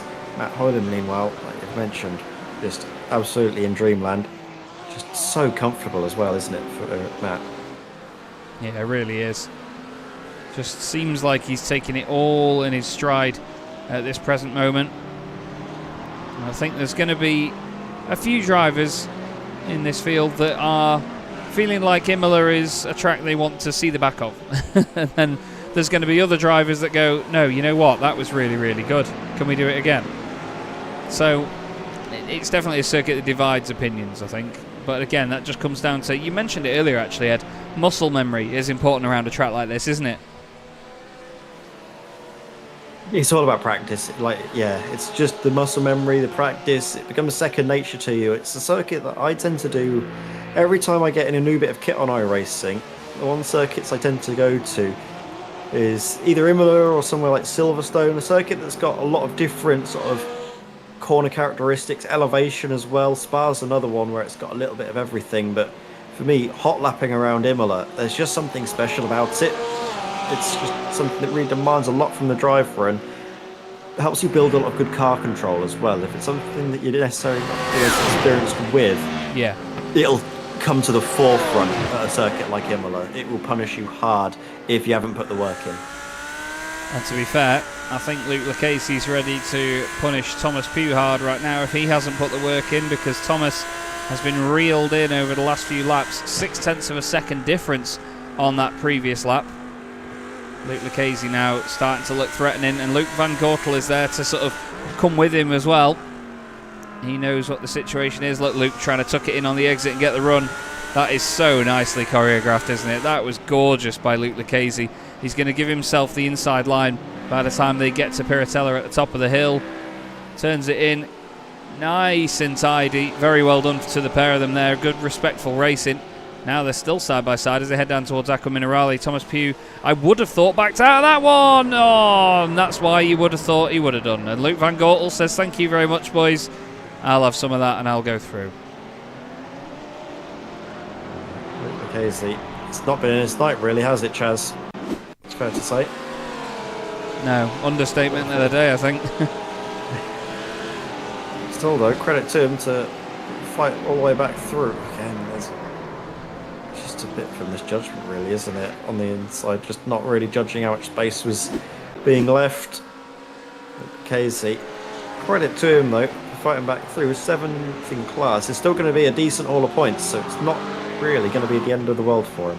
This could actually come into Alex Fretwell's favour here, because if Luke now drives with a bit of red mist about him and pushes on right up behind Jason Hodgson and gets in a fight there with the Porsche driver in the pro class, this man, Alex Fretwell, could benefit from that, because if the two of them fight, he could suddenly be in with a chance of grabbing that second place so much more easily, because we know Alex is fast. He's one of the quicker drivers in the pro class, but he's the only one out there in a McLaren, so he's not really got any other benchmarks to look at in the field. He's really going to be hoping that Lucchese upsets Hodgson's rhythm here, isn't he, Ed? Yeah, it's going to be just about using maybe different class cars to your advantage, see if they can, say, upset the rhythm. But for now, it's just about being patient. We know that Alex Fretwell, he has the racecraft, the pace, and the knowledge, but it's just about putting all of those things together right when the clock is starting to turn against him, isn't it, Chaz? Only 10 minutes to go of what has been a brilliant, 50 minutes, set to be an amazing hour-long race. Mentioned Danny Lee and Ryan Ottens as well, actually. I think Ryan Ottens has gradually been reeling in Danny, but not necessarily at an intense rate of knots. It's no, that last pretty lap, even Danny between was the quicker. pair of them. was, yeah. We'll see obviously on this lap what the score will be like, but it's been, I think, slowly but surely, well, not it's reeling in Danny Lee, but I don't think the pace differential is great enough for Danny to really have to worry, even if Ryan is closer, just because you need to have around about, what is it, 0.3 of a second a lap delta if you want to have a nice easy chance at a pass. Well, Danny was quicker again on that lap as well, nearly 0.2 of a second. And quite importantly for this race as well, he's got his teammate Dean Powell ahead of him on the circuit now. So Dean might be able to give him a bit of slipstream here and there if he so needs it. But look at Matt Hoyland here, 5th place for him. He'll be fired up after winning that Jordan in the CDM Formula 1 World Championship last night in pre-season testing. He's absolutely been on it tonight as Hoyland, and he's got 9 minutes to go to continue wrangling this Mustang around. I was looking at this battle on my timing as well, just to keep an eye on this. Gilles Philippart's right behind Robert Bakker, Belgian driver in the Corvette, behind the Dutch driver in the Mercedes. Two of them have been battling with many, many drivers all season long. They're two of the more exciting drivers in the field, and now they end up head-to-head for this race with just a few minutes left on the clock. But it's Fairley from Albert from Lee, and then in the Pro Class it's Hoyland, Hodgson and Fretwell. Stephen Donnelly out of the race, Paul Cowlishaw out of the race, and after only doing a few laps in qualifying earlier on, Raz Harper did not take the start of this one.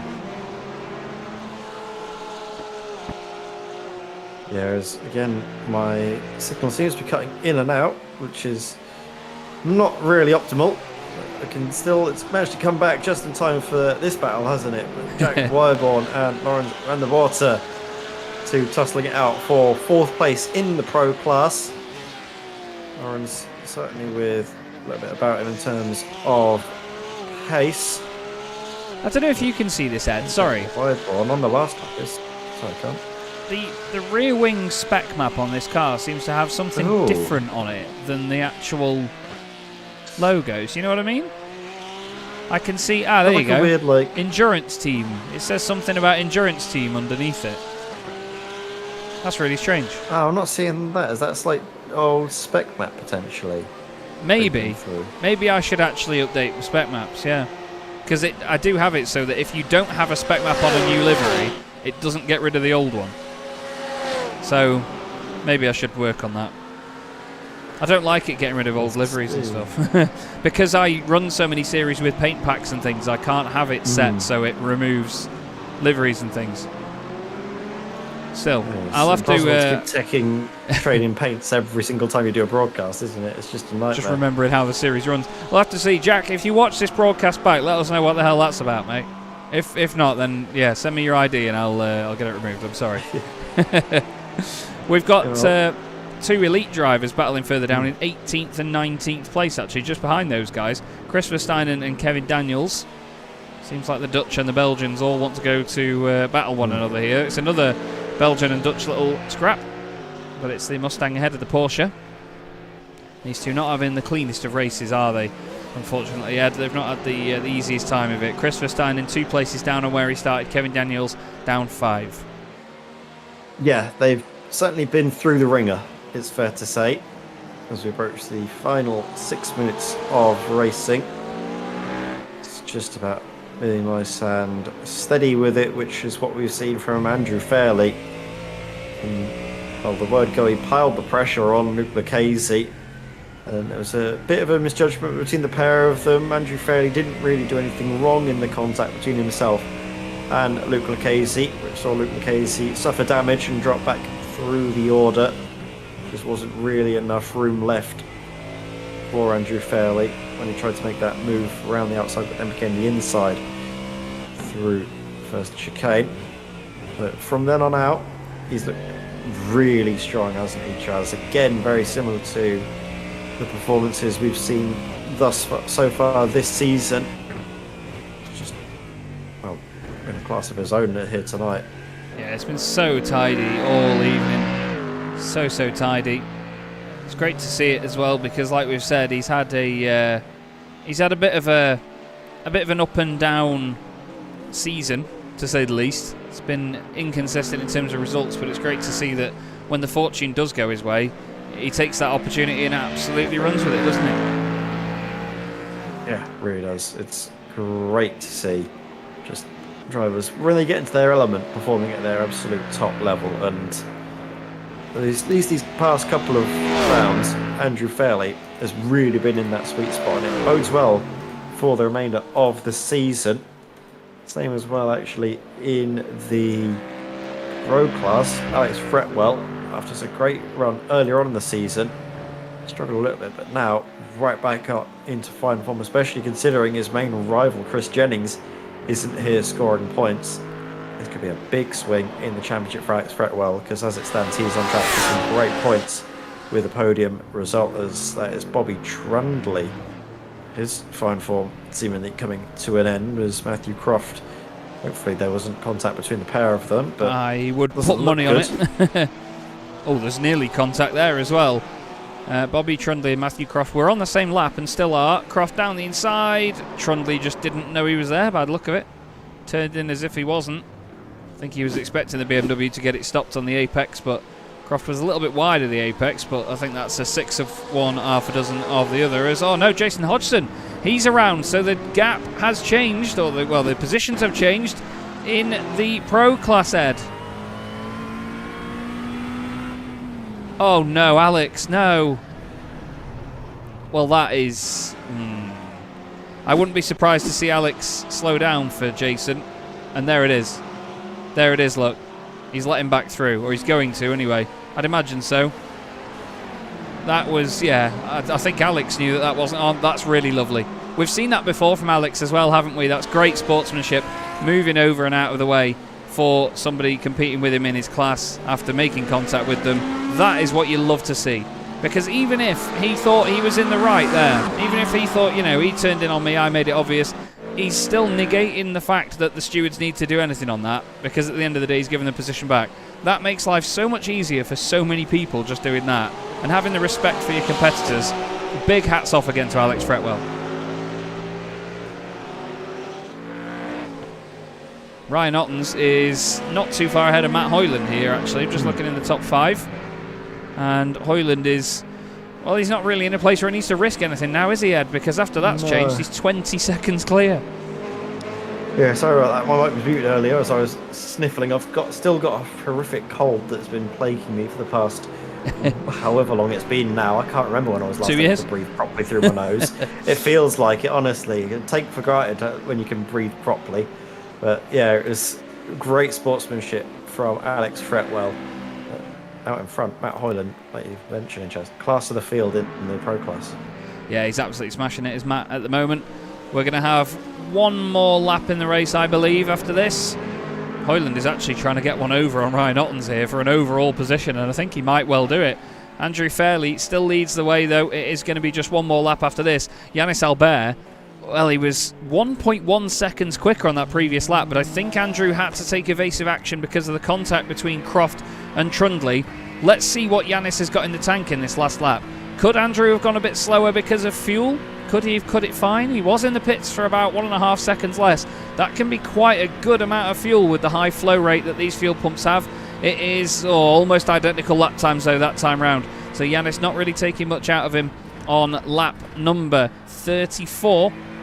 This is the 35th and final lap now for Yannis to try and have a go. If he finishes where he is, though, that's still going to be his best result of the season, and it's certainly going to help him gain some positions or gain some points on Fraser Smith. As Matt Hoyland says, stuff it all, I'm going to have a go at Ryan Ottens. There we go. Matt Hoyland chasing down Ryan Ottens. Doesn't need to go for this, does he, Chaz? But he wants it regardless. He's just annoying him at this point. Over anything else. Helping out Danny Lee as well. Nothing else, isn't it? Obviously keeping Ryan Ottens at bay, making him have to defend. Stopping him from chasing down.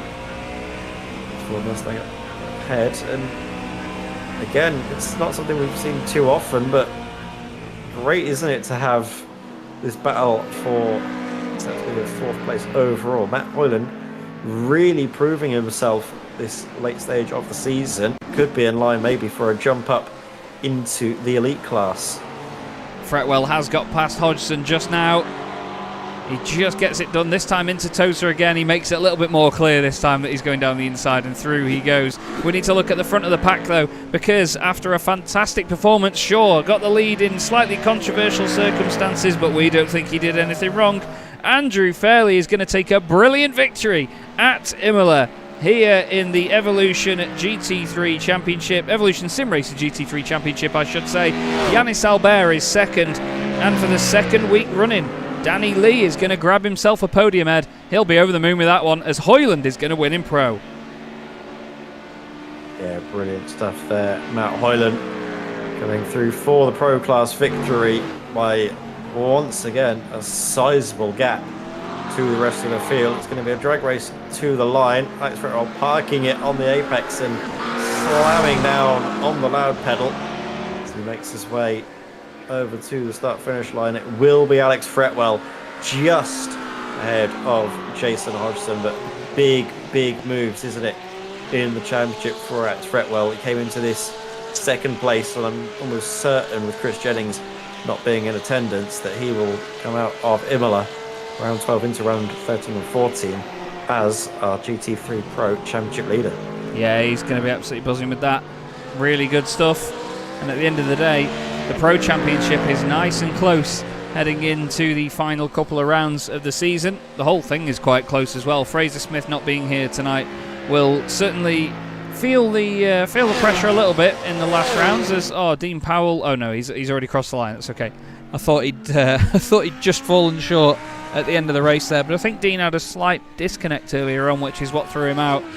Martin Kenyon now heads around the final corner, and he's going to cross the line in 10th position in class, so still a top 10, 24th overall ahead of Matthew Croft.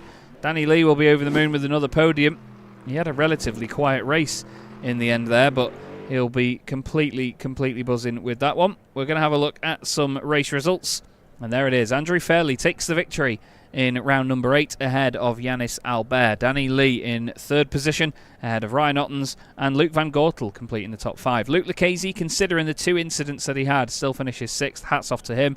He finishes ahead of Thomas Pugh, who I think actually slowed down to give that position back, because Thomas ended up behind him again, even though there was a big gap earlier. That might be another big act of sportsmanship that we've not seen there. Robert Bakker finishes in 8th ahead of Gilles Philipparts. Luke King is in 10th place ahead of Will Soper. He was quite quiet tonight. Kevin Daniels was 12th.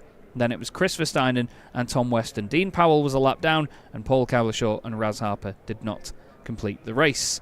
What about the pro standings though, Ed? It was certainly a one-man band at the front tonight, wasn't it? Oh, absolutely. It was the Matt Hoyland show yet again, going through for a impressive class victory, as we saw last time out, of course, at Kota. That fine form continues and makes it a 4th podium in a row. 2nd race victory on the bounce as well, ahead of Alex Fretwell. Good, strong 2nd place for his championship fight. Jason Hodgson 3rd. Great for him as well. Hopefully that'll see him jump up more than a few places the order in a very tight and contested Pro Championship. Jack Wyborn there in 4th. Flew a bit under the radar, but great performance with him just ahead of Lawrence van der Water in 5th place. Look at how close that gap is, 0.3 of a second. And then we come to Eric Verley in 6th ahead of Alexander Drabi. Lawrence the Dapper in 8th ahead of Victor Van Zeist. Martin Kenyon rounding out the top 10 with Matthew Croft and Bobby Trundley finishing 1 and 2 laps down respectively. And I think we have non-finisher Stephen Donnelly there in 13th. Thank you very much, mate. And we will now skip back in time. I'm just trying to find a suitable point in the replay, actually, for us to go backwards. Let's fade to here, shall we? And then we will get some music on, and we will get some interviews on the go, as we so often do at this part of the night. We've got a few lined up by the look of it. And I want to first speak to, yes, he is here tonight. Thankfully, we get to chat with Andrew Fairley, who takes a race victory. Andrew, first point, obviously, to mention, not the way that you would have wanted to take the lead in that one, but you had a great fight with Luke Lucchese and then just made it your own in the end. You must be buzzing. I've just looked at the my overtake, and there's a foot of netcode in it. Yeah, there's quite a lot, isn't there? We had a look from the chopper cam. It's horrible. But also I'm tight to the inside, so there's not much more I could have done differently as well. No, absolutely. We said the same on the broadcast, but I mean, still, you know, you had a great battle with Luke. You had to work very hard to keep him under that pressure because he's not an easy guy to unsettle.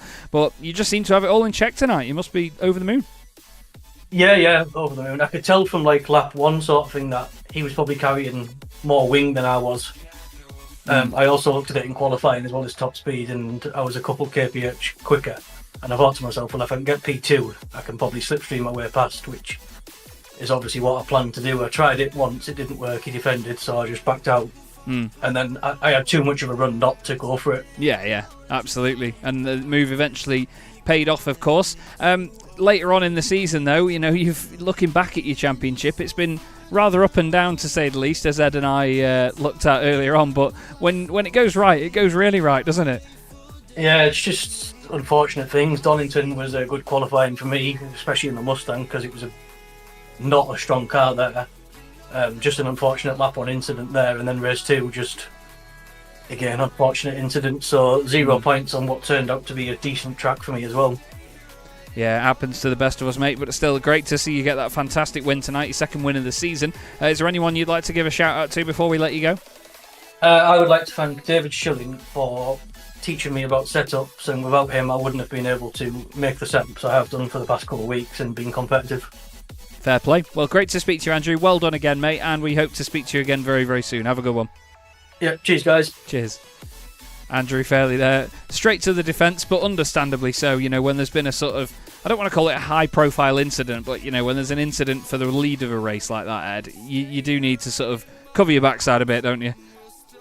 Yeah, you knew that there was going to be a lot of eyes on there, but I'm in agreement with you. I don't think there was anything that he really could have done, and obviously the net code just adds it further to the point that Andrew Fairley, while he was innocent in it, still came off the better, but at that point there isn't really much more you can do apart from just, you know, carry on with the rest of your race and try and make the best of it.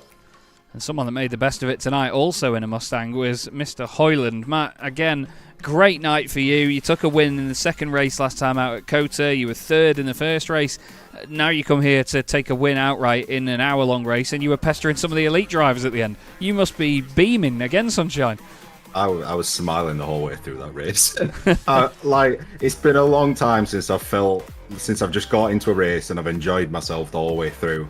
And I always feel like the more you're enjoying it, the easier it is. But also I did manage to nail qualifying for the first time, and that I cannot overstate how much easier that makes your job. Yeah, I was going to say, when you start at the head of your pack, it makes life so much easier than having to try and drive through. But yeah, absolutely buzzing. I was going to say it became a weekly occurrence that you would pop up in the chat to tell us that you'd bottled qualifying, and this was the only time where you'd actually come in to say you were scared because you had everyone else behind you for once.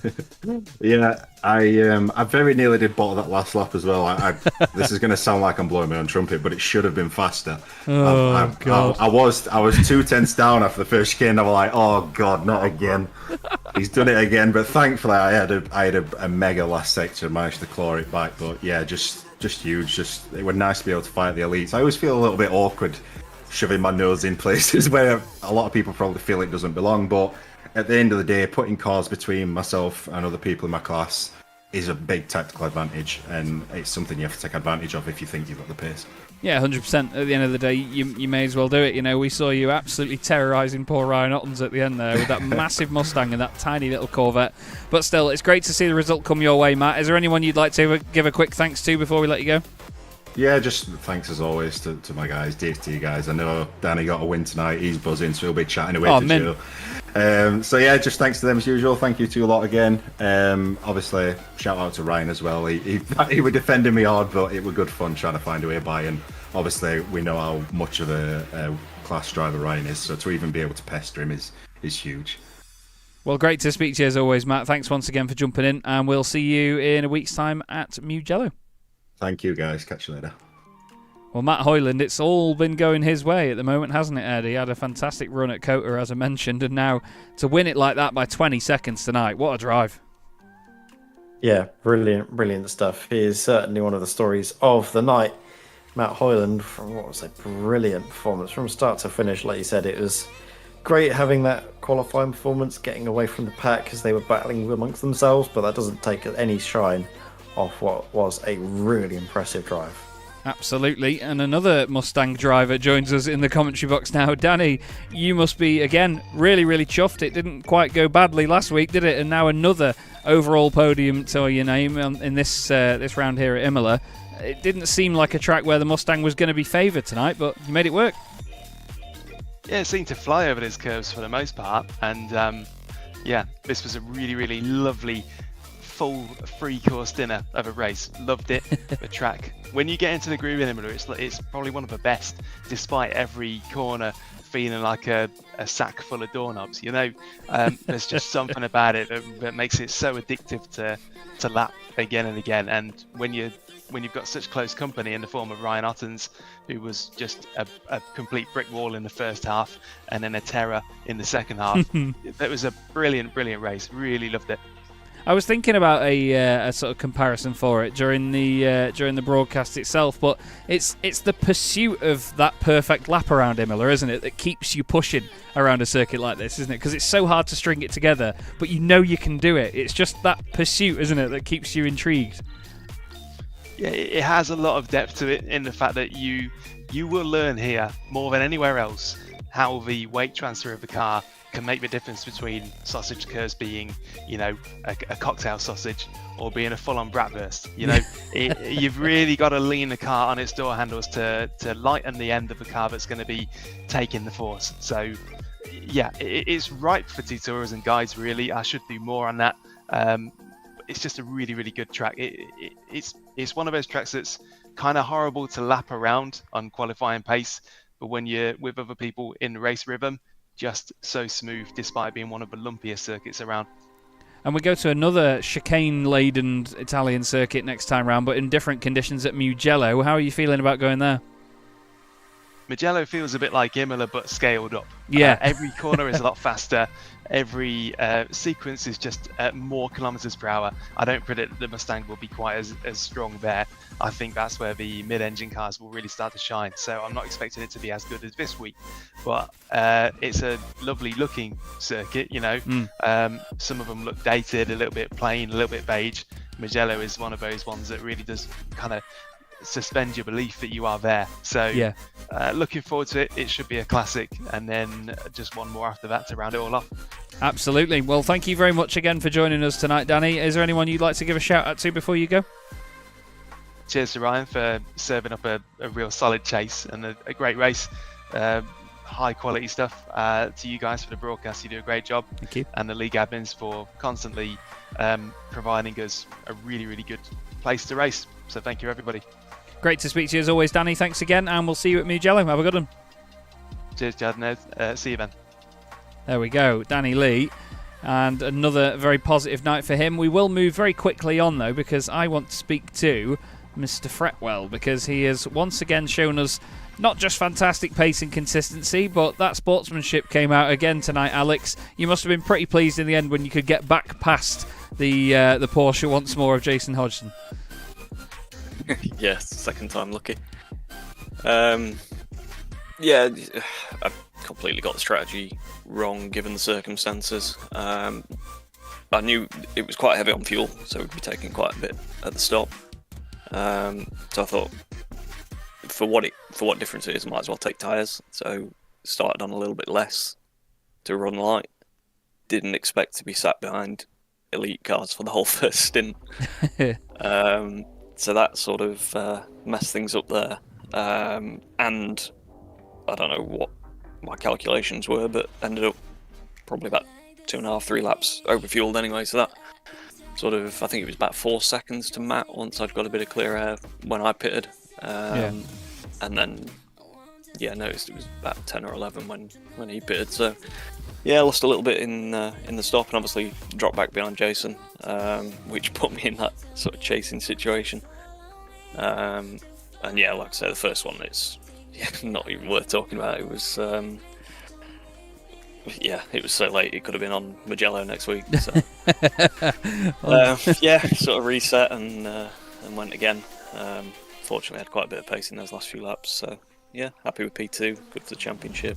I've been watching. I've been calculating points before James has put them out every week, because it's been doing my head in that I was ahead of Chris before the drop score and something like 45 points after the drop score. So he's done me a favour tonight. Yeah, that's the thing though with this championship. You know, it can very quickly go one way then the other, can't it? With just one race meeting, and I suppose that's what keeps it so exciting, isn't it? It's why we keep coming back time after time, because you never know what's going to happen. Yeah, definitely. I think effectively Chris has scored 8 points tonight, because this becomes his drop, so he gets Zandvoort back. So it's a decent sort of jump, but with conditions come in and this McLaren, and you never know, and you've got to stay out of everyone else's way, so still a long way to go. And yeah, well, you think rain's going to be a lottery, and then you've got Bathurst, so I think lottery is definitely the word. But either way, Alex, we hope it continues to go well for you, mate. Is there anyone you'd like to give a shout out to before you go? Just you guys for, I'm sure, a brilliant stream again. I'll be watching it back before I, no doubt, fall asleep. Not watching it. I'm not going to fall asleep watching it. Oh, I do. Anyway. It's weird. I still put it on in bed afterwards when it's like nearly. I'd have to wind down. It gets to about midnight, and then I'll get in bed, but I'll still have the broadcast on. I put myself to sleep, so I don't know why anybody ever watches. But still, thank you once again, Alex. It's great to speak to you, mate. Well done, and thank you again for the epic sportsmanship. It's what we love to see. We've just actually seen in slow-mo now as you scared Gilles Philipparts over the sausage curbs at turn 1 on the flip side of things. But we'll hopefully speak to you again soon before the end of the season, mate. Have a good one. Yeah, cheers guys, see you next week. Alex Fretwell there, having a bit of mixed fortunes tonight, but I tell you what, Ed, he still had a great race to be able to bring it home in second place in class, didn't he? Good job. Yeah, and full of thought, isn't he, about the rest of the season and what his chances are. Obviously, the changing conditions at Mugello at the forefront of his mind, and then Bathurst. It's good to have a driver, sort of that perspective from a driver, isn't it? That the season isn't done yet. While he's made some ground up, knows that there's still work to be done, and we'll really look forward to seeing exactly what work he can put on for us. Yeah, I'm excited to see how the remaining rounds of the season are yet to go. But that is it here from Imola this evening in the Evolution Sim Racing GT3 Championship. This is the 7th season. Thanks once again to Kame, GP2 Group and Keenan Eco Energy. Thanks once again, Ed May. Thanks everybody for watching, and for the drivers for putting on such a great show. It's a wonderful win for Andrew Fairley. Mustangs first and third in the elite class, and then a win in the pro class for a Mustang driver as well in the form of Matt Hoyland. That's all from us here at Imola. Thanks very much for watching. We'll see you in a week's time at Mugello.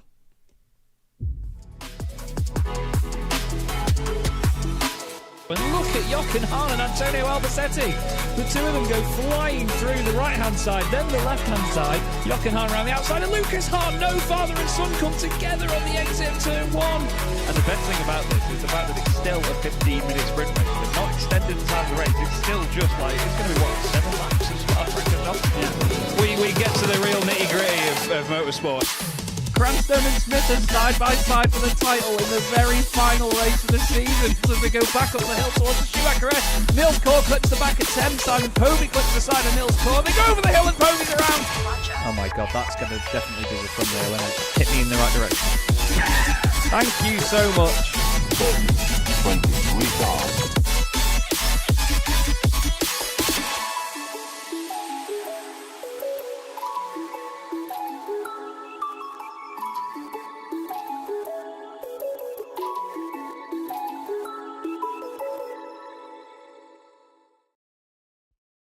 Racing isn't easy, but experiencing it is.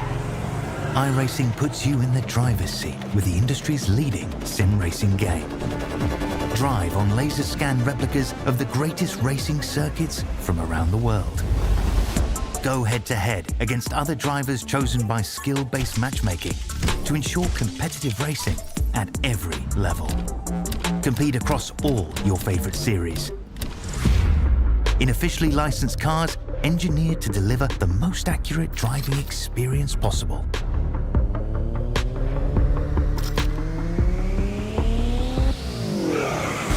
Join a race or host your own with players from across the globe. Race against the computer or in a league with friends. Feel the thrill behind the wheel. visit iRacing.com.